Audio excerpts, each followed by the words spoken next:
Welcome to Running It Back. We're back, baby. Trade-a-Palooza has hit the NBA. Shams has fully replaced Not Woj bombs. Shams bombs. We can figure it out. But we're back. Tarlin, welcome back. Everything's happening, and we've been talking about how the NFL has been eating the NBA's lunch. The NBA just took Media Week I forgot the Super Bowl was happening. because everything changed. Everything changed. Would you Where do you- consider this the biggest trade in your lifetime across any sport? I guess. I don't know. I hadn't thought across any sport, certainly within basketball. Listen, we got Wayne Gretzky from Edmonton. Yeah. It put the Kings on the map. I was thinking back to terrible Bo Jackson trade or the Right. crazy draft trade for Ricky Williams. The Herschel trade was pretty interesting, just the number of draft picks. Babe Ruth for $100,000. It's way Yeah. back in the day. Yeah. For those who are under a rock, but Nico Harrison, president and GM. And I'm a little sad because Nico is my daughter's name. So Right. Nico's putting a little bit bad name on the Nikos out there. But Although your Nico suddenly moved up in the Nico rankings after this trade. Sure, but she also frustrated because there are no other Nico girls. Nico Harrison, formerly of Nike. Yeah. There's a rumor, and I did some sleuthing, that Nico Harrison was the one that bombed the Steph. Nike pitch with Steph Curry. Yeah. Because he was calling him Stefan instead of Stefan. So Stefan Marbury. Right. And Nico's claim was, I've known that family my whole life. How am I going to mix up their name? I might have called him Seth. Right. So anyways, he might have been the one in 2013-14 that blew up that signing staff. Now, granted, Under Armour was paying him $4 million versus $2.5 a year. He made a trade on the cover of darkness. We all know where we were on Saturday Yeah. when he traded Luka Doncic. All-time great, all-time top 5. He's already, because of his All-NBA teams, ready for the Supermax. Traded him to the Los Angeles Lakers Yeah. or Anthony Davis and maybe a first rounder. Max Christie. Sorry, Max Christie. We got Maxi Kleber, but basically it's a 1-for-1 and maybe a first rounder. All NBA for All NBA. Sure. Legendary player for A top 75 player on AD. Yeah. Who, as a Laker fan, I've been complaining about AD for the last 6 years. And I was wondering why I'm complaining. So they play 80, 81 games a year. So is that 6? Let's just call it 480 games that can play. If you add the rest. AD's played 326 games in the other 480. He's never available. They call him street clothes for a reason. Some say it's not about ability, it's about availability. Just want to know who the some are. Point them out to me next time. Luka, on the other hand, he's been injured as well. Yeah. He's played in 400 games. So available, has taken a team that's definitely not as talented to the Western Conference Final twice and to the NBA Final last year. We played over 90 games. So shocking trade. You're trading a player 25 in his prime, about to be 26, the face of a franchise, for a player is 31, 32, and on the downslope of his still playing, all-star caliber ball. Maybe he'll be an all-NBA player, 13 all-NBA player, who knows, constantly complaining about whether or not he should be defensive player of the year. He thinks he can cover 1 to 5 on the court. Doesn't want to have to play the 5. Never wants to play a 5, so going to a team with Lively and Gafford, you can avoid playing 5, but it's stunning. And so everyone is trying to figure out the why. And so I would love to get your reaction. You hear it as a Knicks fan who just got their ass handed to them by the Lakers at Madison Square Garden. Yeah. You're like, wow, we thought we were good. That's a little aggressive. How did you take the trade? First off, I'm used to it, so that's okay. And then first I was happy that everybody was going to stop talking about how LeBron just smoked us at MSG because the trade happened. So I was happy about that. Then my reaction was the Lakers were born with a silver horseshoe up their ass. Where, how does this continue to happen? Talk about the fix is in for KC. The fix is in for the Lakers to always be selling jerseys.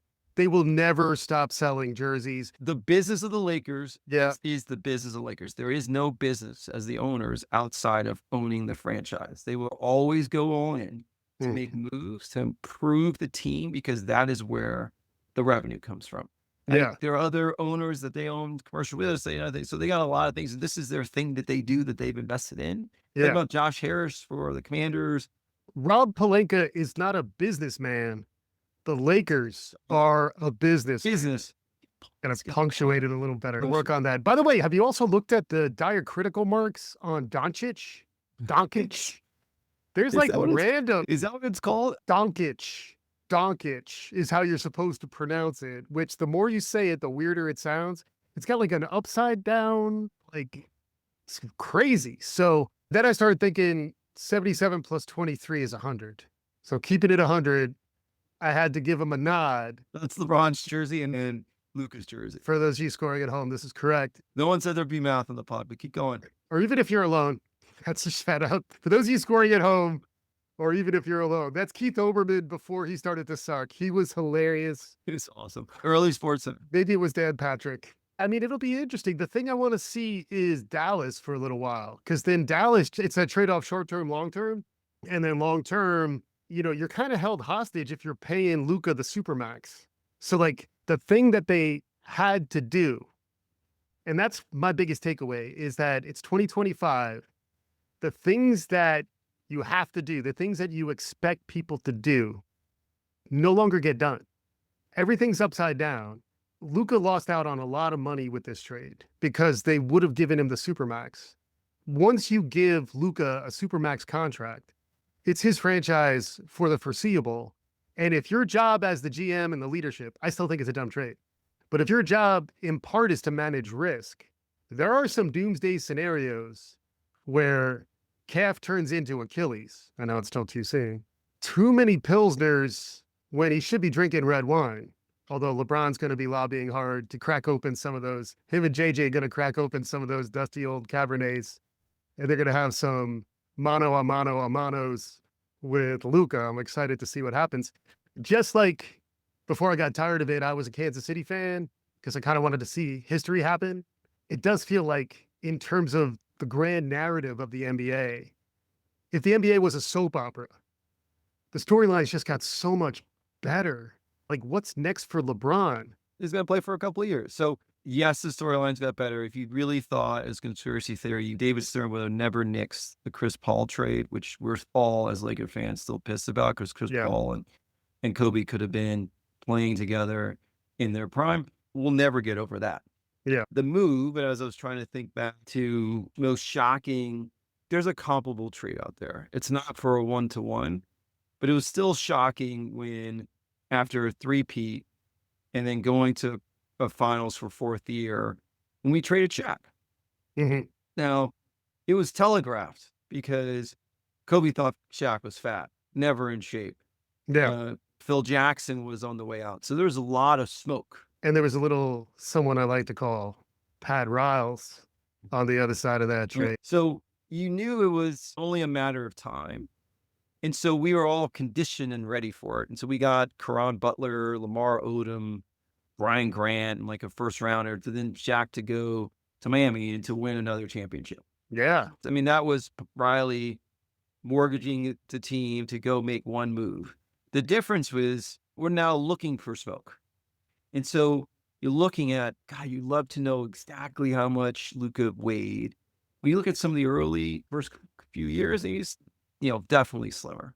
Yeah. When you look at in the Western Conference Final, when he got interviewed after they won the Western Conference Final, he's standing there drinking a beer, and Michael Finley takes the beer out of his hand, and his look is like, oh, like there's small little leading indicators.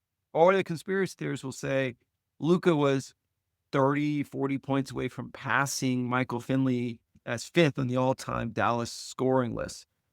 None of us, but I think it comes down to a couple of things. If Mark Cuban was still the owner, they'd pay Luka and he'd have the supermax. Yeah. End of story. This is a different ownership group that doesn't understand basketball the same way. Mm-hmm. They didn't want to pay that much money to one player, which would lock down the franchise and gives them less flexibility. Yeah. And two, Nico, and it's definitely not Jason Kidd. It's like a Stockholm syndrome watching Jason Kidd next to in these interviews. And he's like, are they still asking questions? Yeah. Can they see how pissed I am on my face? Yeah. I believe Luka is not in shape. And that was just weighing on them. Someone who continued to do his own thing. But this latest injury was now starting to go to his own team. Like, we just will never have, quote unquote, control. Mm-hmm. Is this the person that we should be betting on? Mhm. It's wild to say as a top 5 player. Now for us, for Luka, he's going to be around LeBron. It's the same thing Charles Barkley said. I lost 40 pounds getting my ass kicked by Moses Malone. Yeah. He's finally around a veteran team. He's the best Mhm. player, but like, you got to learn how to show up. Maybe Mhm. Bronny will take him under his wing and say, hey man, this is the way you work out. Yeah. So I think it will be a win. I think the Mavs are good. They just beat up on Celtics. They're a little scuffling, beat up on Celtics, and the ball was moving. You can't coach height. Defense wins championships. Let's see. Quarter Nico. So I think it'll be interesting for Dallas. Now, you're relying on Kyrie as the only end of game bucket getter versus having 2 guys, but they're rangier, and I think the offense won't be as stagnant. The Lakers made another move to get Mark Williams, so we actually have a run to the hoop, averaging 15, 16 points this year and 10 rebounds. We have more assets to play with.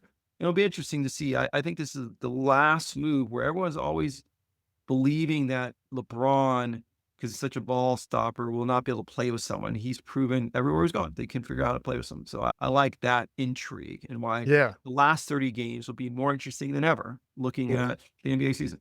Yeah. And the only thing I'll add is I think there's a flip in the power dynamics that's important to understand here, how Luka and LeBron were not calling the shots on this trade. AD wasn't calling the shots on this trade. How much they knew is questionable. They probably knew more than they're letting on, considering their reactions. But considering the amount of like nonsense hourglass emojis and I don't want to play the 5 nonsense from a guy who's soft, Kobe quote, soft.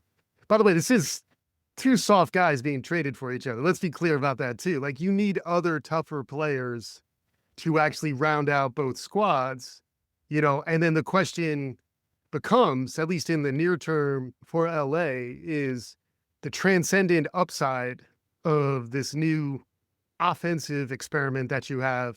Is it enough to kind of offset the defensive liabilities that you have? And I think the bigger thing, though, is that what was player empowerment for many years now, aside from Bradley Beal, has shifted I don't to agree. front office empowerment. How many times did you say the GM, who neither of us knew his name a week ago? Was one single trade. Yeah. So Jimmy Buckets did his thing. He forced his way out of another team. Yes, he wanted to go to Phoenix, but Bradley Beal would not waive his no trade clause. It had nothing to do with player empowerment. You got one dude outside of LeBron that's a no trade clause, Exactly. who's a bench warmer. That is not the GM wielding power. That is the Wizards signed him to a bad deal, and now Bradley Beal's wielding his own power. So that's still player No control. trade clauses are gone, man. De'Aaron Fox, he asked for a trade and wanted to go to San Antonio. Where is he playing right now?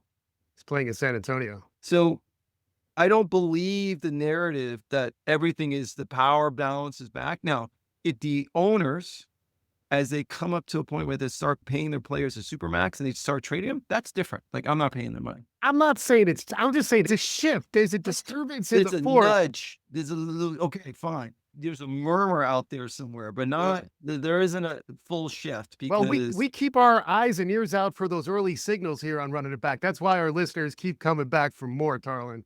So I just wanted to note that. Got it. I will say, when you look at the trades, teams that got better, the Aaron Fox on San Antonio, they didn't lose any of the players that they wanted to keep. He had 24, 13, like Look good. 3 The other steals actually in his first game. cut some of that game. And it's nasty. And the last in the game, it was tie game. They doubled Darren. He just went beyond, rolled to the hoop. It was just like, that's going to be unstoppable. DeAndre Hunter, quiet, sneaky trade. He's averaging 19 a game for Atlanta. DeAndre Hunter, quiet, sneaky trade for the Cavs. We've entered the deep cut phase of the takes. They come to actually get real information. Yeah. Cleveland backers have just entered the chat. Watch that. And then Jimmy Butler goes and say, Golden State's not a good team.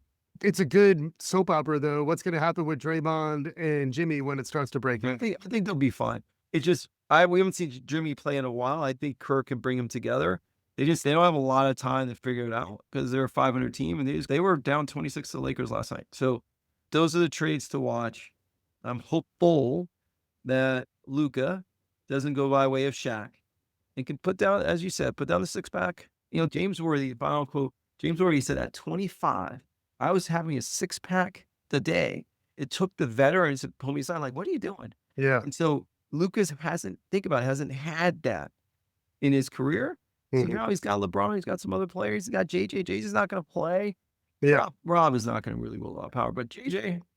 We'll see. We're going to revisit this because going back in the previous takes on Luka, I think I'm on the record in that he suffers a little bit from affluenza. He's been a privileged, kind of spoiled kid his whole life. So maybe it's time for him to step up. It sounds like nowadays 25 is closer to the age of adulthood than younger ages were back in the day. So maybe this shock to system long-term opportunity for Luka will wake him up, because my God, everything is coming together for this guy. Let's see what happens. Let's see if JJ, based on his experience coaching 8-year-olds in Brooklyn, whether that and Mind the Game 30 and 19. What are you going to say right now? That plus the Mind the Game podcast, his qualifications clearly are there. I'm actually kind of hopeful for him. I think it's 2025. It's fantastic. The NBA is relevant again. Yeah. This was their moment after Christmas, the Christmas disaster, where Yeah. no one was talking about the NBA. They won a week. Yeah. All right. Well, that's it. We'll be back again soon. Subscribe. Let your friends know we're coming back on the regular. This is Running It Back. Thanks for listening.